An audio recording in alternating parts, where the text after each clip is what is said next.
All right, guys, so in a continuation of the follow-up of the outrage from the left coming after the Kyle Rittenhouse verdict, in which he was found not guilty of murder, right, because he was defending himself. And I've said this 1,000 times. Anybody with two brain cells to rub together knew that the man was acting in self-defense.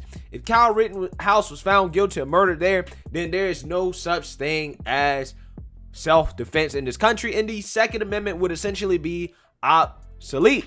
Now, a lot of people on the left are saying, well, if Kyle Rittenhouse were black. Yeah, and I've heard some people say if Kyle Rittenhouse was a black man, this would be very different. Fair or unfair commentary? What do you think? I think it's very fair commentary, and I think it would have been different that night, to be quite honest. You know, we see Kyle Rittenhouse walking by the police officers, you know, with this huge gun strapped to him, and he's allowed to leave. And I do think we see over and over a law enforcement interaction with black men that are extremely aggressive when the black man is unarmed.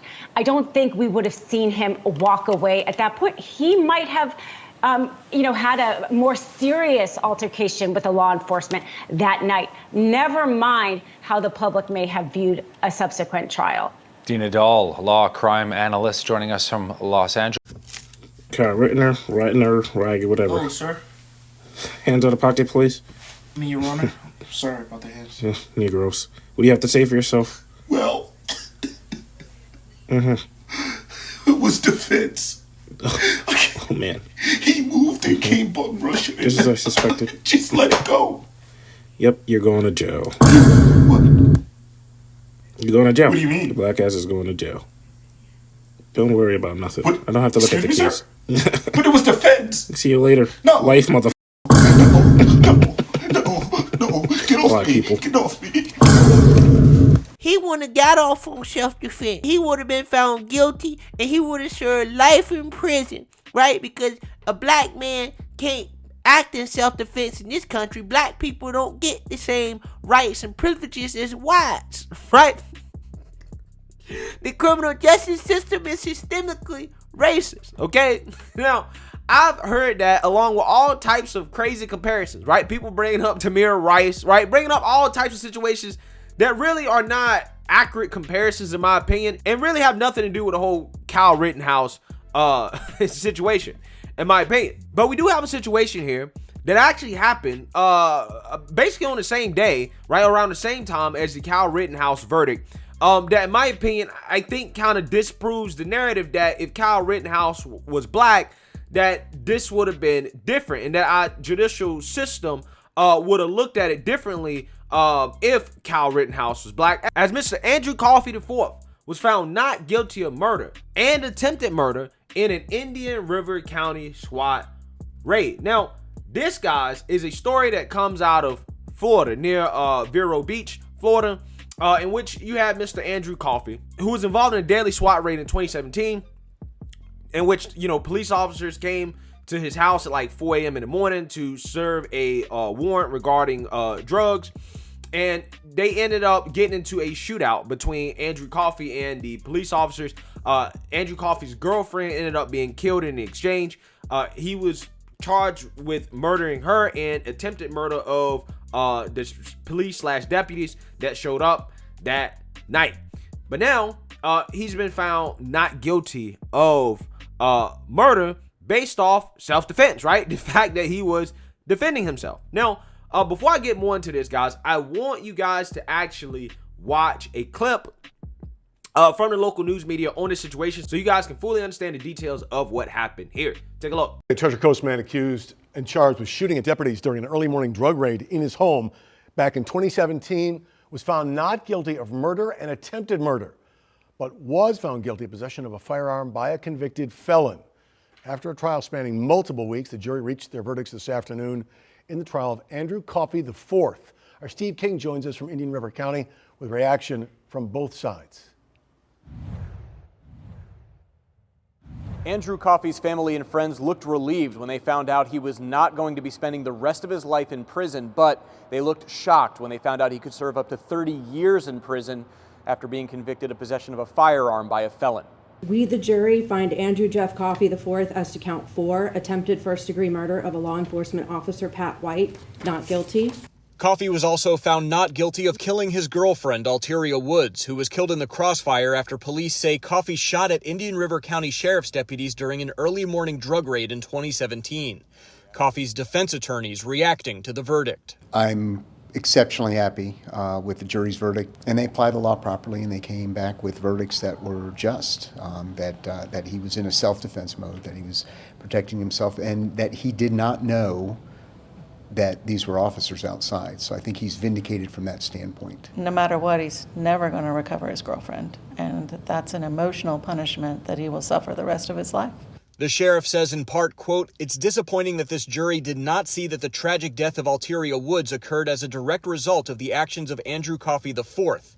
Our hearts go out to the Woods family as they still suffer from a loss of their daughter, but we stand by our statement that she would still be here had Coffey simply complied with law enforcement." Guilty of the possession of a firearm by a convicted felon as charged in the indictment. But Coffey could serve up to 30 years for possession of a firearm by a convicted felon. Coffey's sentencing is set for January. Reporting in Vero Beach, Steve King, WPBF 25 News. All right, guys, so you see that, you heard that. Now, this isn't exactly like the Kyle Rittenhouse thing, right? But it's probably the closest thing that we're going to get in terms of black people being able to defend themselves, right? Not be sentenced to prison, right, for it, okay? But, you know, I want to make sure you guys understand exactly what this man, Andrew Coffey, was against here, as he was formally charged with second-degree murder with a firearm, 3 counts of attempted murder of a law enforcement officer by discharging firearm, possession of a firearm by a convicted felon, and shooting or throwing a deadly missile. Now, they threw the book at this man, okay? They really tried to get this man. I mean, they charged him with second-degry murder of his girlfriend. Right, and I don't believe he actually shot his girlfriend. I believe that his girlfriend was actually shot by the police.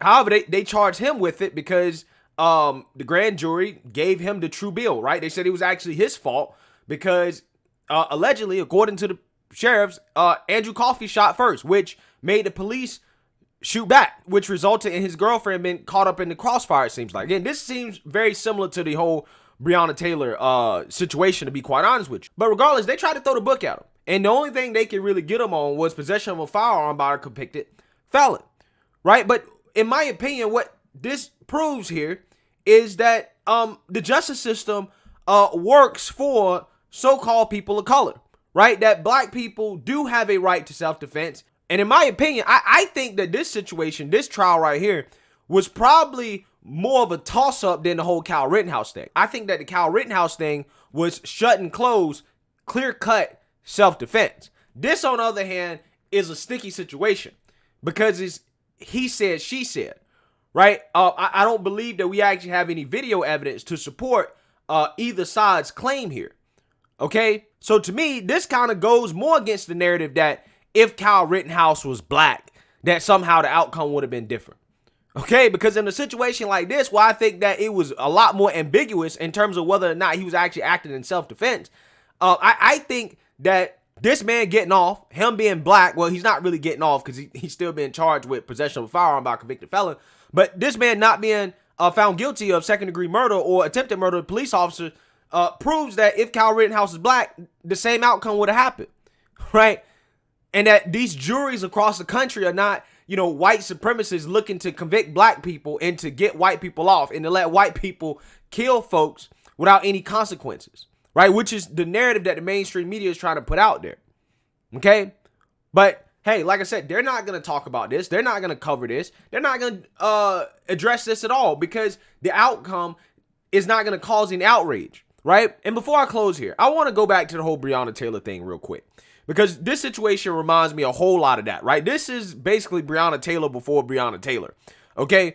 Kenneth Walker, right? The boyfriend in that situation, he was cleared, right, of any charges regarding maybe attempted murder of a police officer or whatever because he was acting in self-defense. So he didn't get charged with anything at all. So that is a high-profile case in which a black man was able to get off on the grounds of self-defense. But again, the mainstream liberal media is trying to tell you that this doesn't exist for black people. That if Kyle Rittenhouse was black, this wouldn't happen. And again, while we're on the whole Breonna Taylor thing, I think I have to mention this just because, again, it's just so similar. Altria Woods is the name of Andrew Coffey's girlfriend who got shot in the crossfire. Just like Breonna Taylor, she was with somebody that was allegedly involved in drugs. She was with people and associating herself with people who were living lifestyles that resulted in them being on the police's radar, right? Which led to the SWAT team coming to Andrew Coffey's house to try to bust him, right, for drugs. This man has been charged with possession of cocaine and intent to distribute within 1,000 feet of a church, right? Andrew Coffey, okay? So again, you know, like the whole Breonna Taylor thing in this story, I hope that women take notes of this stuff, right? I do want to bring this up because this is an angle that, you know, a lot of people are going to miss here, but this is the second story I've seen like this in which young women, young black women are being killed because of who they associate themselves with. You have to be careful who you choose to sleep with, literally, right?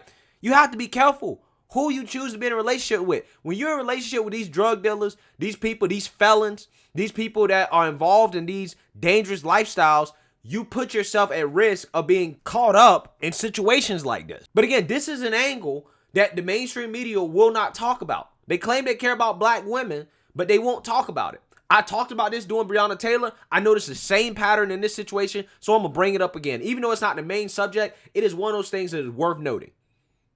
Women have to be careful who they associate themselves with because some of these men out here that are living these criminal lifestyles, this is what happens. This is what they get involved in.